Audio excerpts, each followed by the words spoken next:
All right, welcome on into the show. My name is Deny Gallagher, and I'm joined by the snare campaign provocateur.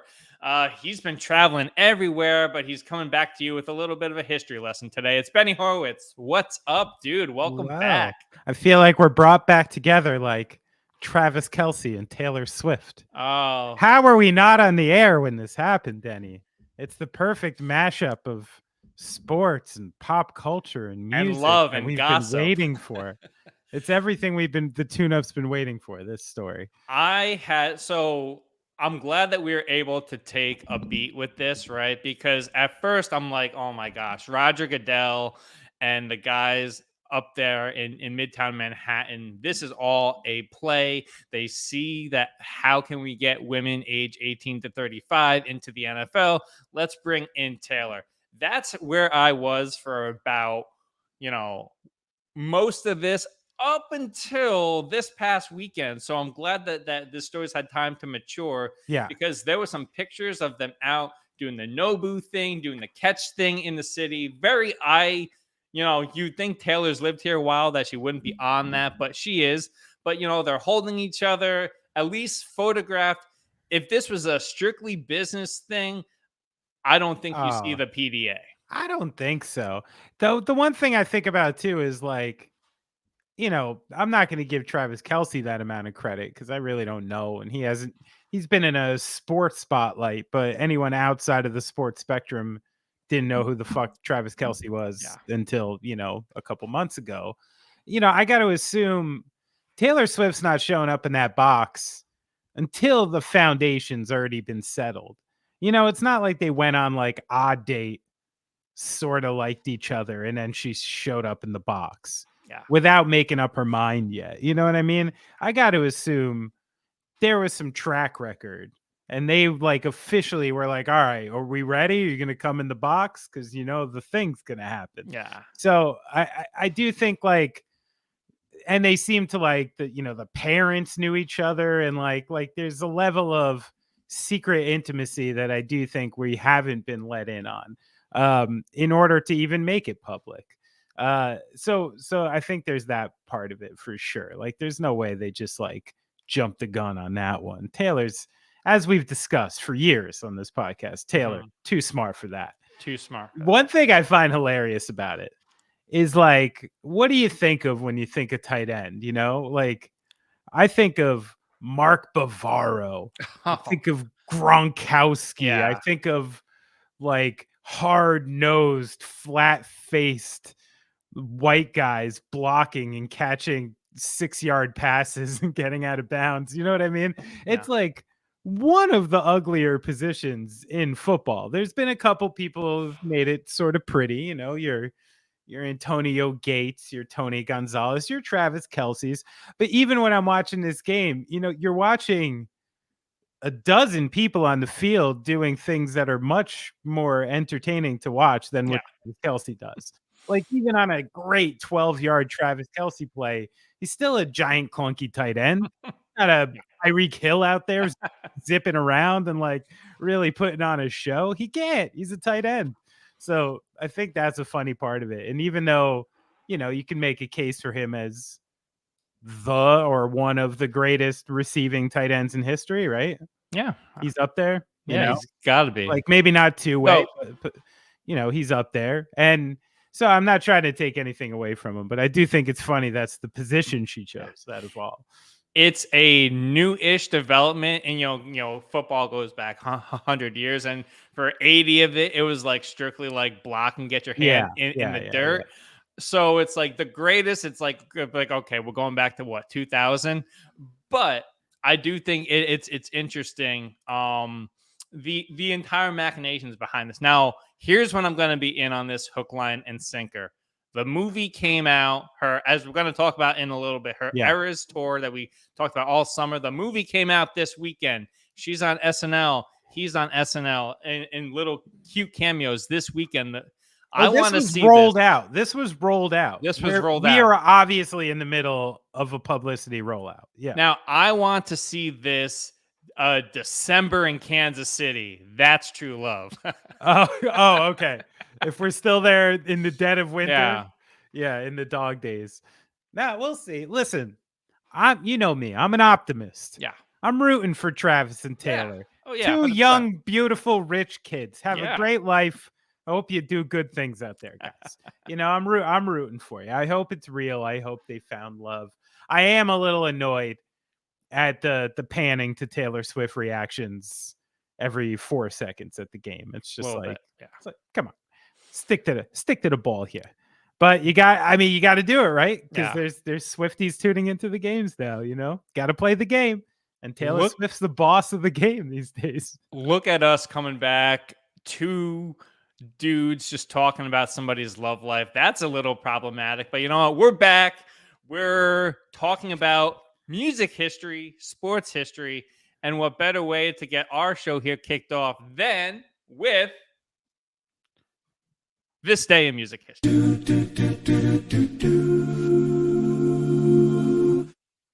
Had to build it up there. It's been a minute. I was on the edge of my seat. It was like John Wick. What do you got? So, this was one of those days you're looking through and I'm like, yeah, Eminem was born. Leonard Skinner died. It was like nothing fun here. And the thing I found is in 1998, the song One Week by Bare Naked Ladies hits #1 in the US, where it stays for 1 week. 1 week. But I should say, one of the reasons I brought this up is where thick in 25 years later, right, of this song where, you were only #1 for 1 week. It's like, industry would have dictated that you would have been inactive in the music industry and not making money and totally irrelevant by this point based on that fact. And now that the time tested thing has gone through, the 90s have stayed. Yeah. People love the 90s and they love the hits of the 90s.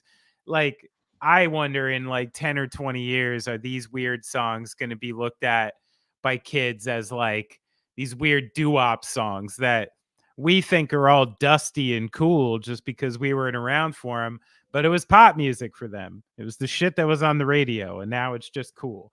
And to think that the Bare Naked Ladies will one day be the same as like the Ronettes is kind of hilarious to me. I feel only at like Christmas time if they have like a like Christmas thing. Well, because also while we were gone, we missed the kind of lukewarm return of NSYNC. That kind of panned out. Oh, did that not go well? That I feel like it hasn't gone well. Listen, Justin. Justin's in. Other guys. All of them back, and it got like kind of awkward because they were going to the VMAs, which happened at the lovely Prudential Center. You played there in Newark, New Jersey. Been there. They were in like a Sprinter van in the Home Depot in Jersey City. Here's parking lot. I'm like, this is not how you glamorously travel. But anyway, I don't know. All right, let's boy, we have just like kick it off the dust, just like a receiver trying to relearn how to run the routes. We're gonna keep it moving here. All right, Benny. On this day in 1970, the Jackson 5 started a 5-week run. I always hate when it's a 5-week run because I can never say that. A 5-week run at #1 on the U.S. singles chart with "I'll Be There." I gotta stop that. I've been doing more singing on this podcast. And I think you gotta go deeper. Wants that. I'll be there. All right, Gotta get that bass. Fourth #1 of getting older. Remember the bass comes out when you get older, Denny. It's all about the bass. It made #4 in the UK as well. Motown Records claimed the group had sold over 10 million records that year. 10 million records in just that year. So this day in 1970. The Jackson 5 add another historic accomplishment. Man, the Jacksons. I don't know. Are we like? I'm still on the fence. Am I allowed to listen to the Jacksons? Am I allowed to listen to Michael Jackson? Do you? Come on, I listen. Obviously, it's gonna be problematic, sure, but you know what? The radio does it too. The radio always has, they don't quite play "Man in the Mirror" as much as they used to, but they'll be like. They love to play black and white. That's for sure. I know. It's like when I watch Lawrence Taylor highlights, and I just have to ignore all the other stuff. I'm like, look at that hit. Yeah. You know, I don't know. Great fucking songs. It's he's got some great, yeah. Well, there was another this day in music history about his trial attorney quitting in the 2000s, but I Yeah. wanted to keep it Oh, let's optimistic keep it episode. loose. Yeah, I've yeah. already canceled myself by saying he's Oh, got great songs. apparently that doesn't exist. Apparently the whole cancel conversation that we've been having for the entire duration of this, apparently it's not real. So Oh, it's over? apparently it's over. That's Oh, what that's who what that's who what declared that? that's what my industry plants have Joe told me. Rogan declare it. I don't know. You've been in his country a whole lot more than I have. All right. Do you want to get to the queen that we talked about of pop music and popular More culture Swift, as some, more yeah, Swift, a little bit more more Swift. Swift. So, you know, we've talked about how she's put out the feature length presentation of her concert. Not only has it saved the fall box office because there's really not much else out there that would speak to the masses, but it hit a $95 to $97 million domestic debut, $130 million globally. And that's going right up there with some of the best debuts in the fall ever, including The Joker, which has like decades of IP and interest in people. Yeah. Joker in 2019 hit 96 million. Just an impressive performance all around. You know, I don't think when the Eras tour started, like we knew it was going to be a stadium tour. I didn't think we expected it to be this like cultural, Yeah. like Gen Z Woodstock. Yeah. No, it's like it's completely changed everything. And, you know, the way she's handling it and the way this movie is rolling out, like everything about it is perfect. What can I say? I haven't seen it though, and No, here's me where I, neither. you know, I can't comment too much on what it is and how it's going. One thing I found really interesting, and one of the reasons I love the tune-up is because it allows me to say the sentence I stumbled upon a Hollywood Reporter article, because that would never happen unless you and I did this podcast together. Um, keeping me relevant, I Denny. love it. Thanks. But, you know, some social media sites and people, I guess specific people, were attacking like the interactive experience, like lauding the fact that, no, I'm sorry. Like some people were like, this is the worst movie experience I ever had. I couldn't even hear Taylor. People are like singing and dancing and the thing, you know, of course, curmudgeons. And, you know, from my understanding, you know, the theater was even like, sure, it's encouraged, just don't go up on the seats. And in one of, you know, Taylor's first statements, she said, you know, singing and dancing is encouraged.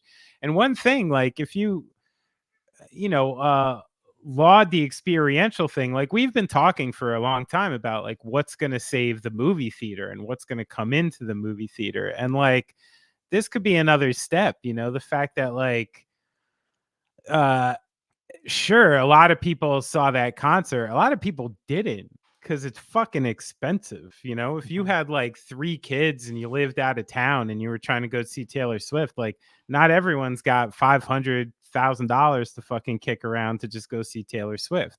Some people got $50 laying around where you can get some popcorn and go to this fucking show. So, you know, in that sense, I kind of really love it. And it sort of brings a secondary concert experience, especially if you let people fucking sing and dance in the aisles and actually get into it and treat it as like kind of a concert, you know? And I think rather than telling people to sit down, they should probably lean into it and kind of look more into this interactive movie experience, because that's maybe where they should go to save themselves, you know?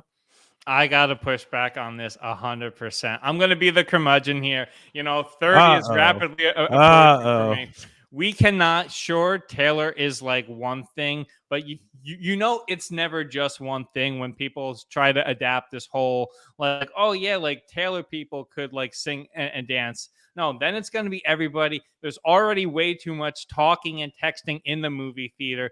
I go to the movie theater. I want to be immersed in the experience. I do not want Susie and her 3 kids from Manalapan to be coming in here and they're just think it's okay to talk through the entire movie. I don't think so. And that is what this leads to. Well, here, but then this is where listen, I'm not an anarchist, Denny.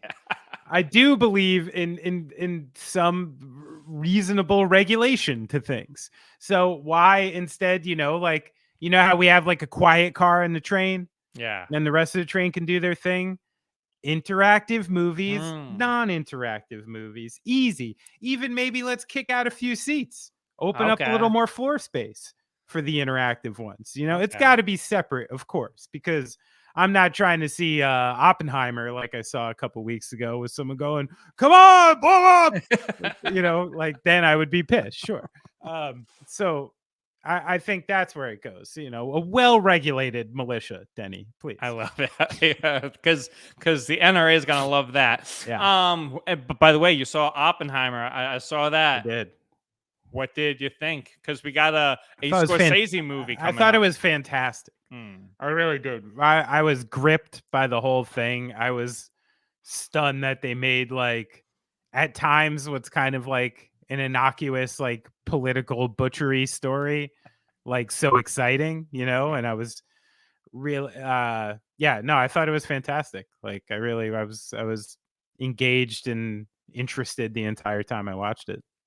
I love it. That's what people come to the tune-up for. A Oppenheimer review 4 months later. I love it. This is the best part about touring for me. Yeah. Honestly, it's like, no, I'm not going to say that. It's not the best part about it's an ancillary part about touring for me is that I get to kind of like, I get the time to reconnect with pop culture a little bit. I get to the movies. I watch movies on planes. I read some more books. I get a little more engaged in that side of things. I caught the new Wes Anderson movie. I saw the No Hard Feelings, went back and checked out Chinatown and some old movies. Okay. Yeah, it's having a nice time out here. I love it. Since we're here and we didn't get to it in the top tour, how was it? You played Vegas. That's going to touch on a story we talked on in a little bit. But yeah, you got out and you shook the hands and you kissed the babies. I did a little, but honestly, like, in some of these places, at the age I'm at, like I spent a day in Vegas, right? Yeah. I spent most of that day inside of a Courtyard Marriott, sleeping and eating snacks off the bus and doing nothing. And continually saying to myself, hey, you've been to Vegas a lot of times. You're tired. You're out here for a reason. Yeah. The reason is to play a good show, right? Like, and whatever I got to do to cater to that. And the older I get, I got to fucking relax when I'm not playing. And I got to stop forcing myself to be like, oh, wow, there's this really interesting, subdivision Negro League museum 1.8 miles from here that I think I can get to before sound check, because when am I going to be in Wichita again? I tried to be as experiential as I can, but I got to be smart too. And with all my ailments and stuff, like even take, for instance, one night, Brian, who plays keys with Gaslight now, is a big Cowboys fan. Another conversation. But so they wind up at a Buffalo Wild Wings. It's the only place around our hotel, and they're watching football. And I got to make the decision. I'm like, you know what? I'm sticking with these games in my room where I got like some fruit and some water and the TV. And if I go to that Buffalo Wild Wings, I know I'm going to have 2 shitty beers. I'm going to have a plate of Mott sticks. I'm not going to be good. And then I'm going to feel like shit tomorrow. And then I'm going to be farting all day. And then I won't play as well tomorrow night. So part of this, like this loop around, where I'm trying so hard to stay out of like the bad things that come your way when you're on the road. It's just so easy to just get ignorant just one night, but it can totally throw you off like the rest of the tour. So this is The second tour in a row, I didn't have a sip of alcohol in the Look entire at tour. this. Yeah, Love it. not one. Clarity. That's the book right there. Obviously not the alcohol part. It's like aging in the spotlight, the Benny Horowitz story. Option that I is gotta right say, now. well, I say it all the time. I've said to my wife for years, when you hit a certain age, you got to go Lemmy, you got to go Sting, Lemmy or Sting. It's one or the other. And you know what? Like, Lemmy's dead, and Sting's gonna be having sex till he's like 90. So I'm trying to go that way. You know what I mean? Well, surprisingly enough, Sting is one of the people that is rumored to be playing the Sphere in Vegas, a city that we just Oh, talked about coming up well soon done. as we bring this back around. But the Sphere in Vegas, we briefly talked about it in the summer. I was out in Vegas for Summer League, flew in. It was like a lit up moon in the desert. Unbelievable. This may be James Dolan's crowning accomplishment because the Knicks aren't going to win as long as he owns the team. But the Sphere concert venue in Vegas cost $2.3 billion, owned by the Madison Square Garden Group, and it opened up a few weeks ago with 2 concerts by U2. And as I pull up, and it's just so that the people can get a sense of what it's like to be in the Sphere. Now we're doing the tune-up in the Yeah, Sphere look for at the that viewing fucking thing. audience at home. And essentially what this concert venue is, and I know that you've all probably seen the pictures already, it is a concert venue with an IMAX screen behind it, with stadium seating, and it makes for, as you know, not to be obvious here, but a Sphere, a next level concert going experience. Benny, you saw it. You had some videos on the phone. Just looking at it and all the videos, what do you think that this means for like the next generation of concert venues? It seemingly means a lot. Yeah. And I think I was even on this program, maybe 2-3 months ago, maybe longer, even when they were talking about constructing it and the idea behind it. And I'm looking around at all these struggling musicians all around me going like, yeah, this is what we need. It's a lot of money. Should maybe go another way. And then honestly, it gets complete. I see videos of this YouTube show and then I see it in person. I also had some anecdotal stories where I talked to someone who was at that YouTube show who works in the business, and another buddy of mine who works for Coldplay who was out there who was talking about it. And, you know, even though I do think it's a wild misappropriation of funds, like so are, space shuttles, if we break it down like that. And the one thing I do think we can take away from it is it's like an incredible marvel of like human achievement. It's cool as fuck. Yeah. Like it's one of those things where at first I'm like, why are we doing this? And then I saw it and I'm like, I kind of know why we're doing this, because it's some cool next level shit. And sometimes when I lose faith in humanity as being completely worthless and not worthy of this earth, I see things like this Sphere and I go, we're pretty cool. We can build some pretty cool shit sometimes. Like that's awesome. And I did that night, same night I was in Vegas. I had a lazy day, which meant a fairly sleepless night, of course. And the patio of my Courtyard Marriott, looked over the highway to the Sphere, and all night long, this thing is just changing its patterns and turning into different things. And there's this funny face that pops up that just like looks like just this random thing like talking to you from like a mile away, globe, the moon. And I don't know, it's pretty fucking cool. So I think at this point I'm pro Sphere. The only thing I'm thinking now is like, U2 and then there's a selected amount of groups I think who can use this thing effectively. And so I do think it's not going to be your typical concert venue in like, hey, we do like 250 shows a year, and all these bands come through, like we're a touring venue. I think it's going to be more residencies and experiential stuff, just because of, I think, the scope of setting up a show in a place like that, and I think bands who are already kind of counterfeited for like arena and stadium experiences might be some of the few bands who could only play there, Yeah.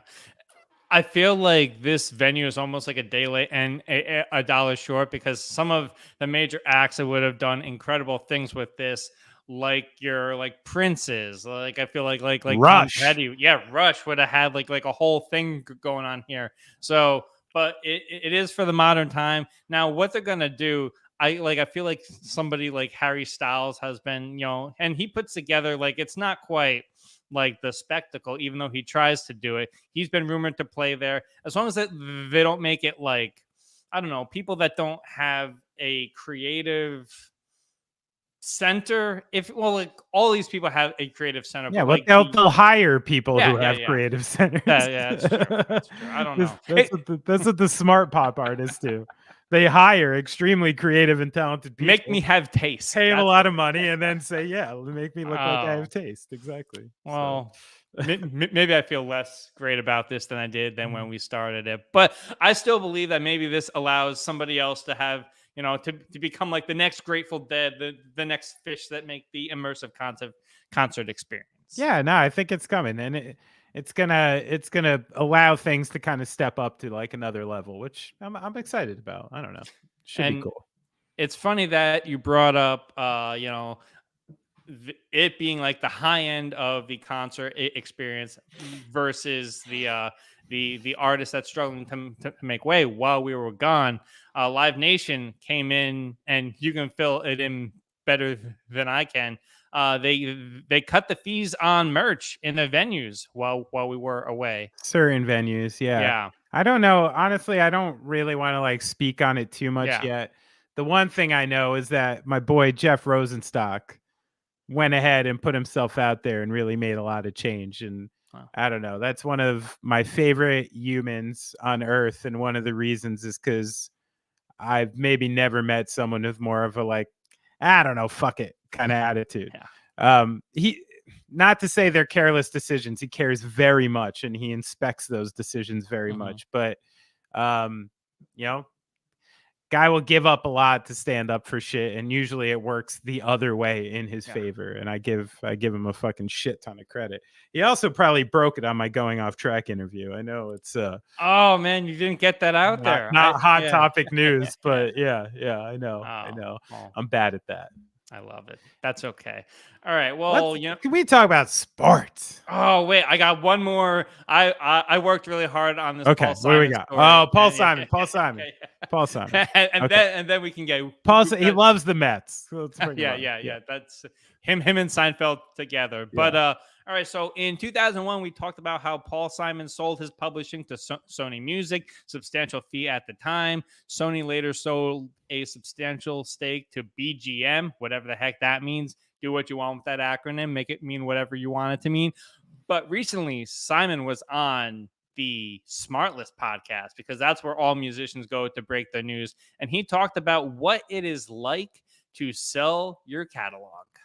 The good part about it is none of my children are interested in running that company or managing that company or, so, and I wouldn't want them to. I can understand it's not of interest to them. So there's no use to leave it to them because they don't want it anyway. And then so that means they'll go and sell it. So I'm better off selling it now and giving them the money rather than holding on to it. That's the good part of it. The bad part is you actually sort of lose contact with a thing that's part of you. Yeah. It's weird. It's a little bit. Put it this way: it's good financially and psychologically. It's a tiny bit of a wound. That's kind of what we've been talking about, but I want to dive further into the kind of a bit of a wound because I can see where these songs were how you were able to be like, "Hey, world, this is me. This is what I feel inside," and then there's a price tag on it. I don't know, kind of take me inside that balance there. Yeah, I mean, there's a sense of ownership, right? Like you wrote it, especially someone like Paul Simon, who's not just like I performed on this song or something. Like every single one of these, he could probably trace back to like, oh, this was this coffee shop on the Upper West Side where I first had this idea and saw this thing, and then it turned into this and this and this. Like really, like they are kind of part of you, and then you kind of give them away to everybody else, but you still own them, to a point. So I think that's where the wound is, where it's like, I think with a lot of things as you get older, it's like a letting go of something. The kind of cool thing about it is, it's a little bit of a false sense of security in a sense, because once you put it out there on the level like Paul Simon put it out there, like, it's out there. And as much as you'd like to think of it, it's not like yours anymore. It's kind of everybody's, and sort of the beautiful part about music, if you want to frame it like that, is that sure, you give up a piece of yourself, but you give it to like everybody, and you give it to this like huge community. So that's a really cool upside of it. And then I like what he said in the other sense, because we spend a good portion of this podcast talking about people fighting over the rights of music. You know what I mean? Like court cases dealing with like, the labels versus the kids of artists and the great grandkids of artists who are taking care of estates. And and the thing that happens is, 2 generations away, when someone really doesn't care and it's all about money, then, the whole idea that like your family is going to handle it with such care and grace, like, kind of goes away anyway. And, I can see it. Like, what's a more functional thing to give to your kids? Like, give you this messy thing to deal with and potentially cause conflicts with your other siblings or something? Or should I just hand you each a fucking buttload of cash and just let's move on and actually, like, die happily together? So I don't know, like we talk about it a lot. I totally see where people are coming from, especially in the twilight of their life, when like the last thing you want to deal with is massive conference calls and things like that about like, where your music should go, who's allowed to use it, how much they're paying to use it. This 17-year-old kid just sampled fucking I don't know, like any Paul Simon song, like choose from the hundreds, and now you're in the middle of that, and instead, you're sitting on $200 million and making more music. Paul Simon still makes music. Yeah. So, I love it. And I think the clip you just played is one of the more astute and warmer kind of ways to put it, like that was sweet to hear, actually. Yeah. And we hadn't heard anybody comment on it publicly. They've all kind of made these deals and kind of run from for the hills. So to hear someone actually be out there on Front Street about it was kind proper of New Yorkers. You know what I'm saying? It. That's how it goes. Gets right to it. And sadly, he's like losing hearing and like may not be able to like play live again, which is like, I feel like that next to the backdrop of selling it's got to be really hard at his age. So yeah. All right, now let's move on to baseball here, Benny, shall we? Please. As we get into the MLB postseason, that just sent me my mind with this postseason. I'm just over it. But let's get to it for the people that are still heavily invested, especially in the Philadelphia area. All right, the baseball and the ALCS. Oh, shoot, I thought I was going to go with the Phillies here first. You know what? Fuck it. Let's go with the Phillies. So they entered the NLCS as the heavy favorites to beat the Diamondbacks. And they caused a whole lot of thunder against Arizona early. And then they were able to take the 5-2 series lead. Bryce Harper did his thing. Nick Castellanos, who I don't know if you've seen that thing on the internet, they'll always play like something sad. Like the announcer will talk about this old player like did this, and then they like tragically passed away, and then they'll like cut to Nick Castellanos and he'll just like hit a homer. Yeah. He's been doing that all the time. Okay. It's been great. But Phillies up 1-0 in this series. And after the Dodgers have been eliminated, their path to the Fall Classic, it's not going to be easy because the D-backs really like fought their way here, like the Brewers series, the Dodgers series, and now they're here. So what do you make of this and the Phillies being up 1-0 here? I don't know. So, I mean, let's go back a little bit, because I think people are talking like this is like super new territory in baseball, and it's not. I saw that team, the Mariners team, who won the most games in history, get knocked out of the playoffs. The Yankees a number of times when they won hundreds of games, like, got knocked out of the playoffs. Baseball is more than any other sport, a game of runs. You know what I mean? And certain types of players and certain types of rosters. And the thing that is going on right now that I think with the advent of the wild card is getting more and more pronounced is that there are great regular season teams and there are great playoff teams, and they don't necessarily have the same sauce.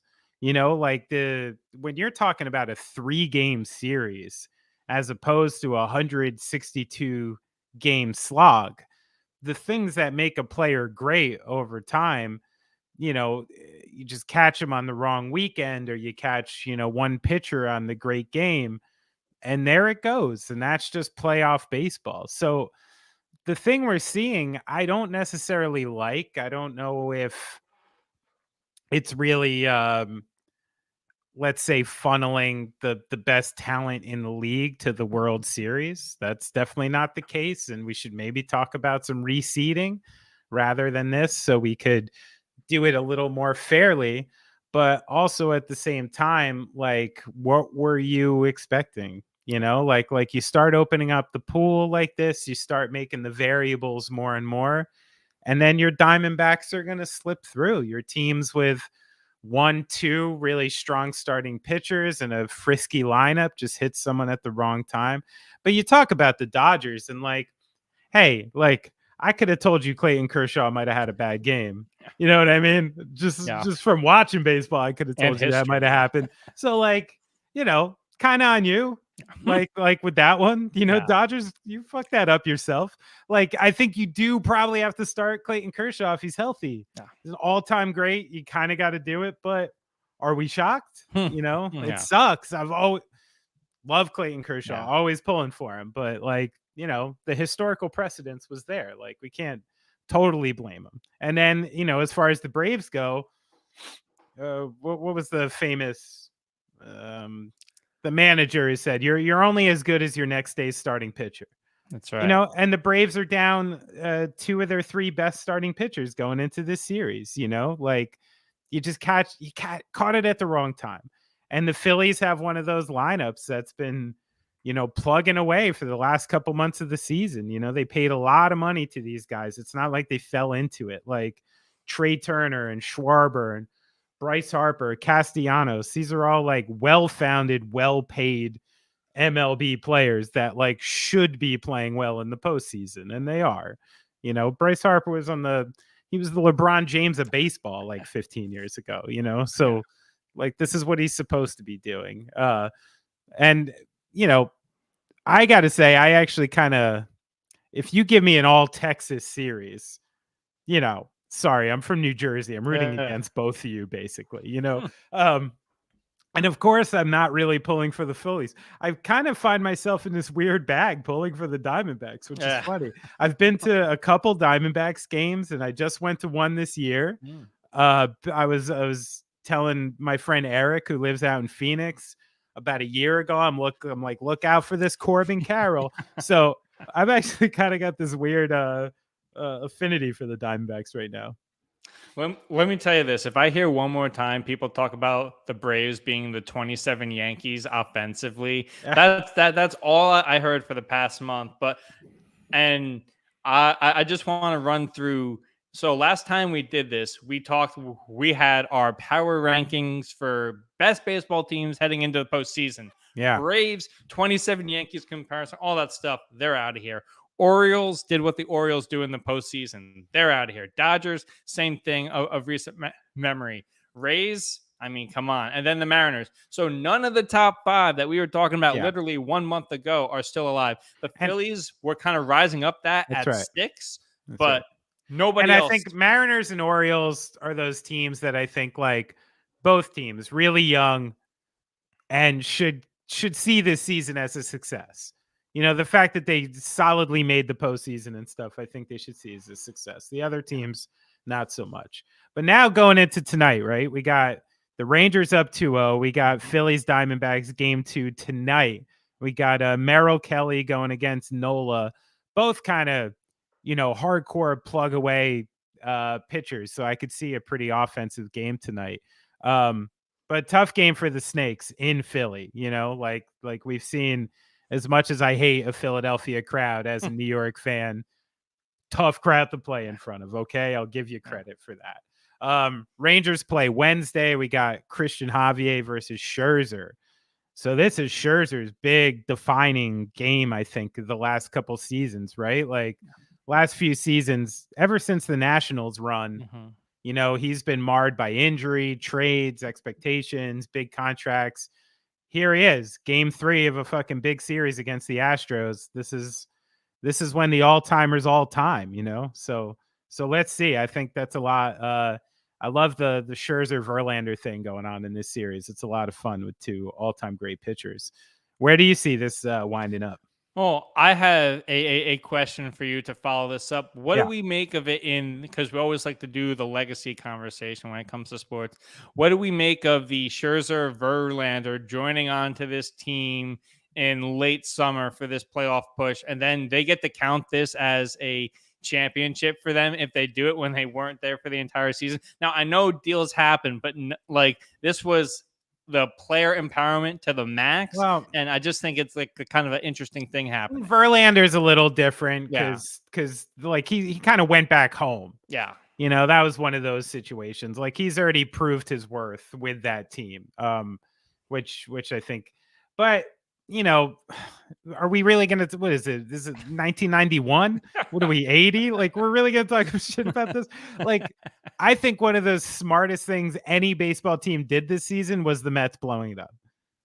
Like, what were you going to do? Like, even though I think one of those toughest things for a team to do is go into a season with the kind of expectations and money the Mets did, and actually going ahead and being like, you know what?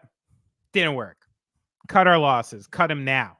And let's get, Ronald Acuna Jr.'s fucking little brother who's, looking like the business in a couple seasons and actually get some talent back. So I thought the Mets were in a good position to do it. And, these were the teams that jumped. But, historically, I hate the Astros. Historically, I hate the Rangers. Yeah. I'm really like, it's strange that I'm officially an NL fan, and to continue on with the playoffs. It's funny. You get me talking baseball and having to do all this baseball research, and I become a drive time host on WFAN or some shit like that. And I'm like, are we going to count these championships, man? Hey, listen, can we get through a sports segment without aggregating a little bit? I mean, we can. It's the nature of the business, Denny. You know this. I used to know this. No, just kidding. All right. Let's move on over to the NBA. And since our last pod, the NBA has just been turned on its head completely. Some surprise moves. Let's get you caught up to speed real quick. Long story short here. Damian Lillard shockingly ended up a Milwaukee Buck, going out to Portland in the deal was Jrue Holiday, who the Blazers then flipped for Grant Williams, Malcolm Brogdon. Phoenix was also involved in the deal. They sent DeAndre Ayton to Portland. Nurkic went back to the desert. So, yes, the Milwaukee starting 5 right now looks like Giannis, Damian Lillard, Brook Lopez, Chris Middleton, and probably Malik Beasley. Boston lands Jrue Holiday, as I mentioned, and it looks like their starting 5 is going to be Jrue Holiday, Tatum, Brown, Porzingis, and Al Horford. 2 heavyweights at the top of the Eastern Conference. And you may be wondering, Philadelphia 76ers, what did they do? Well, they're still holding on to James Harden.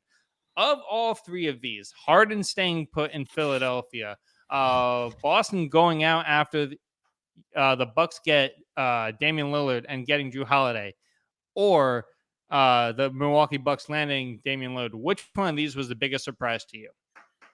The biggest surprise? Yes. I think the biggest surprise was Lillard to the Bucks for me because, I'm not a connected NBA insider, and I'm, connected to the propaganda machine. I was being fed that this like Miami thing is some done deal that's like definitely going to happen. And I kind of like, sometimes I assume that's the truth because I'm like, yeah, sure. Pat Riley and all them probably had like a, fancy rooftop Miami dinner somewhere and made some promises, and it's already a done deal, So I thought it was, and I was like, and then, when Dame got traded, I think Drew winding up in Boston was immediately on the table. You know, they knew there was the assets and the need, especially, you know, after giving up Marcus Smart. So I think the biggest surprise, if you're going to answer that question, was Dame to the Bucks. Yeah. I think that it was a fourth option, right? There would have been surprising that Philadelphia was not like here's our chance to move James Harden to potentially Portland to try to get Drew Holiday back in the fold. But to this, I don't think you should. I listen. We got to talk about the reality of the James Harden trade market right now. I don't think it's strong. It's not strong. Yeah. And why should it be? Yeah. I very much wonder, you know, he's been like, you can't come out the way he did. And we covered that earlier. You can't come out the way he did and then now be backtracking, being in camp and all of that stuff and being like, it's a cordial relationship. You flew all the way to China, my guy, to be like, get me out of here, to sell your wine and to make an announcement. Yeah. Yeah. I mean, but I think the big question now is like, who comes out on top, you know, as far as this goes. And like, the one thing I think you may be wrong about is this starting five. I'm not sure Boston's going to run Porzingis and Horford in the same lineup. And if they do, I don't think it's going to be very long before we're seeing the lineup of Derek White, Drew Holiday, Brown, Tatum, and one of the big guys on the floor. That makes a lot more sense to me. But Boston gave up a lot of depth, and they're, you know, now in the position of, here, Peyton Pritchard, you asked for it. Here's 25 minutes. You know what I mean? Like, and a couple, you know, they lost Grant Williams, they lost Marcus Smart, they lost a lot of their depth pieces. So I think that's where Boston is, you know, if anywhere they're suspect, it's there. But you could say the same thing for the Bucks, because, you know, when I look at this starting five, I see this, you know, Lillard, Middleton, Giannis, Brook, like super solid. How could you not love that? You know, Bobby Portis sliding in some of those 4 or 5 minutes, like that's great. But what are we doing at the 2 here? You know, like, it's probably Malik Beasley, unfortunately. Like, it's Malik Beasley. Yeah. We're tossing in they Connaughton. Took a flyer on Ty Washington. Yeah, like that's not going to do it. Campaign, you don't want to give the ball to too much. You know, I know that's somebody they picked up.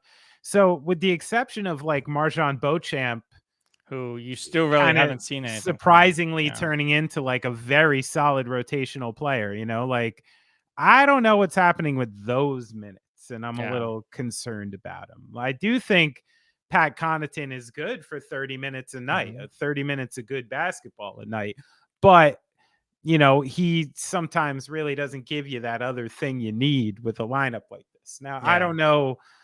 I think both of these teams, considering that circumstance, are some of the biggest contenders for, you know, the buyout market and stuff like that. Like, I think they're two of the big boys in the East going there. But you got to say, after these trades, that Boston, Milwaukee are clearly, you know, the cream of the crop in the East, and right up there with maybe the Nuggets and Suns as the, you know, best teams in the league, right? Which makes me feel like either Boston or Milwaukee are not going to make the conference finals, because that's just the way that things have kind of gone the last 5 years. How many teams are you going to put in there? Yeah.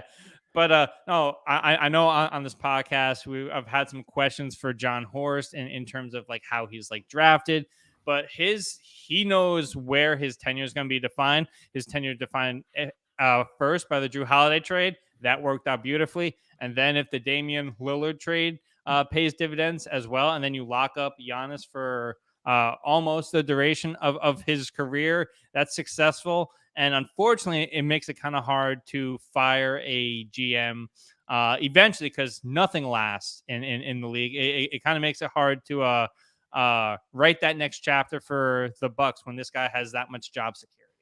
What do you like this AJ Green? Oh my God! Well, that summer league. Your voice is buckling. Your voice is buckling. Oh God. Oh, he doesn't like it. Oh, but yeah, no, a very interesting top to bottom thing there. They made the debut on Sunday of Giannis, Damian Lillard. got to say that pick and roll, then they Yeah, kick it out to Bobby listen. Portis for a 3. I love it. I mean, when we're talking about like the very basic fundamentals of basketball, right? Mhm. Like, forget everything else with Milwaukee.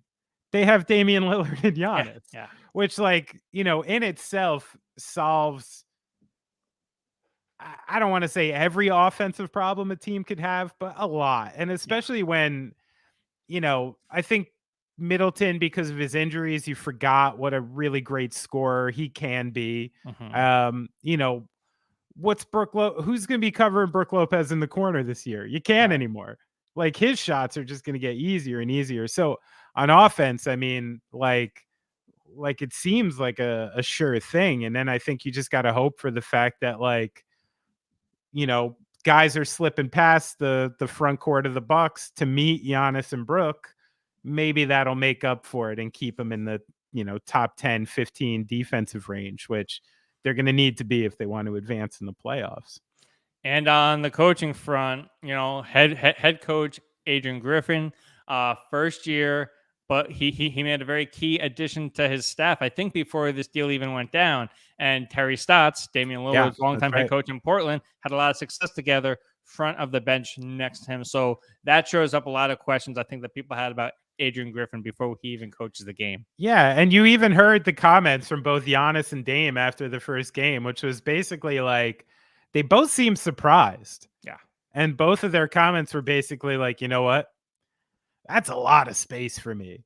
I've never had that much space before, so it really is like, maybe we're in straight Kobe Shaq land with these two, where it's just like, I'm saying you have Yeah. the potential there. These are two of the top 10 players in the NBA, like, unequivocally. So, you put those two people on a team and you work the rest out, right? Yeah. Like, Yeah. so the logic is there, and I'm honestly really excited to see it.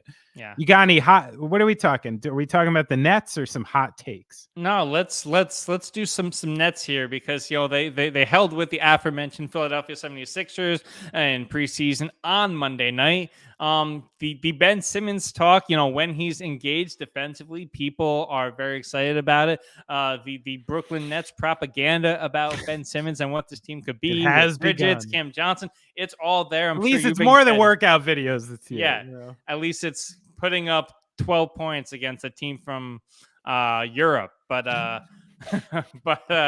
anyway, Nets outlook ahead of we're 1 week away from the start of the regular season. What do you make of everything? Here's where it is with the Nets right now. Yeah. Like, we gotta be excited, but also temper expectations with Simmons at the same time, right?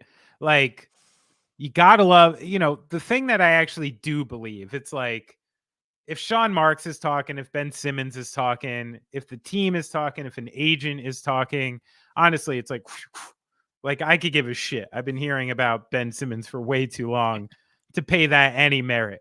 The things that are coming out now that are interesting is the teammates. Mm-hmm. And some teammates who have a reputation of being kind of straight shooters. You know what I mean? Like a Dinwiddie, Mikal Bridges, like these guys who sort of talk plainly and honestly when they talk.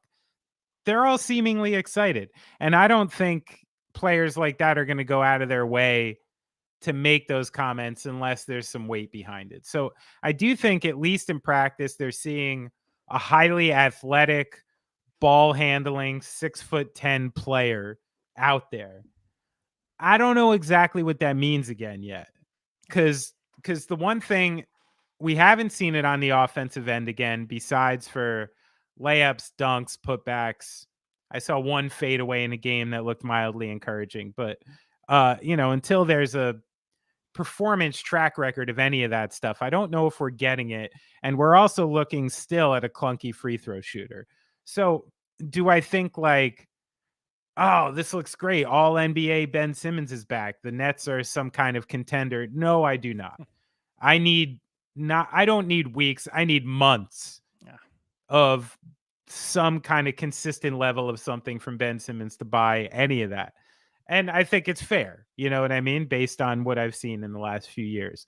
But I am excited by it. And I do think, at the very least, you have this kind of encouraging starting lineup of, when you have a Ben Simmons, Dinwiddie, Mikal Bridges, Cam Johnson, Nick Claxton kind of rolling in and out. And then, that's a fun starting five, and then when you can sort of loop in your other rotational pieces this year, I assume will be Cam Thomas, because there's not a lot of guys who can just come in and score on this team. He's going to be needed, and he's getting a lot of run in the preseason.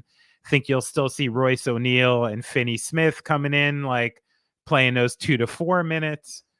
And, the next part of it is where I actually get excited, because the one thing early on in the Sean Marks era I was impressed with, prior to the super team era, he was defined by kind of recreating low-level talent to full rotation players, a la your Joe Harris types. And I'm seeing guys like, Trendon Watford, who's only 22, Darius Baisley, who's only 23, kind of slipping into one of those roles this year. And actually, my prediction would be Watford. They have a lack of size.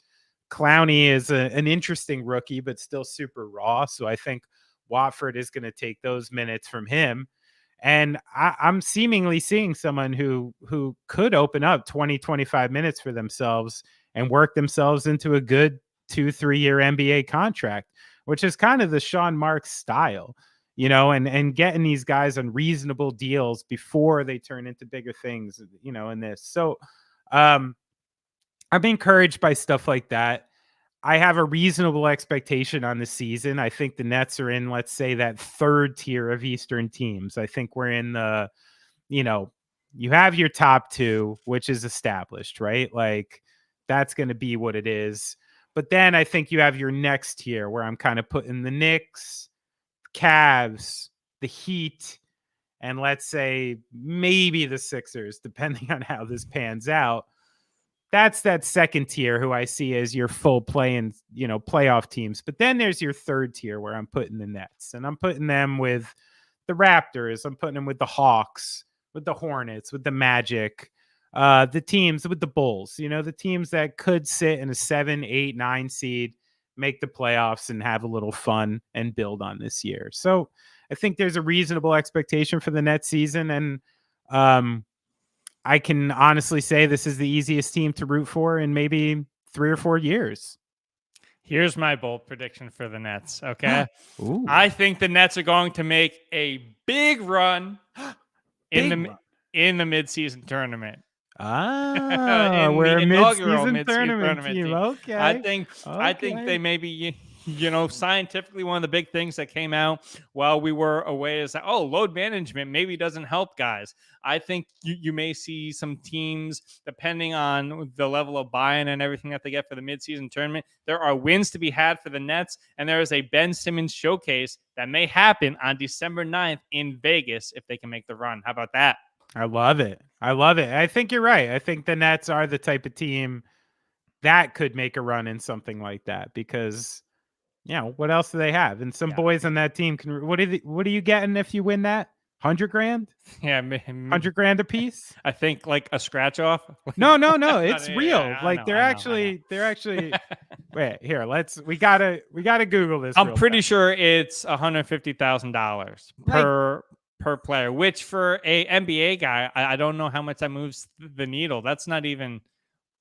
But I also think that there is a potential playoff spot on the line. Listen. Yeah. The team that wins the tournament will be crowned with the NBA Cup. Each player on the winning team will take home $500,000. Which to you and me is a lot. Players on the second place team will get $200,000 each. Players on losing semifinals teams, $100,000 each. Quarterfinals, $50,000 each.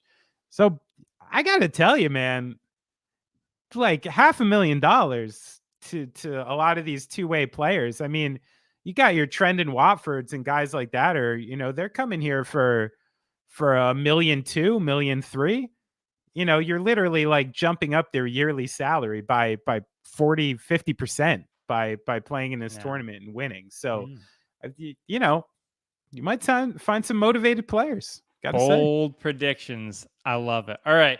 Well, plenty of ways to get in contact with the show. You can email us at the tuneuppodcast@gmail.com. 2 P's in there. Follow us on all the social platforms at the TuneUp HQ on Twitter, Instagram, TikTok, YouTube. Subscribe to the YouTube channel, please. And you can follow the big man on Instagram at Benny Horowitz. Kept that tour content fresh up there. Benny, you got anything else? I tried. Everybody love everybody. As important as it's ever been. And 11 days till a little history's been made. You've been listening to and watching the Tune Up.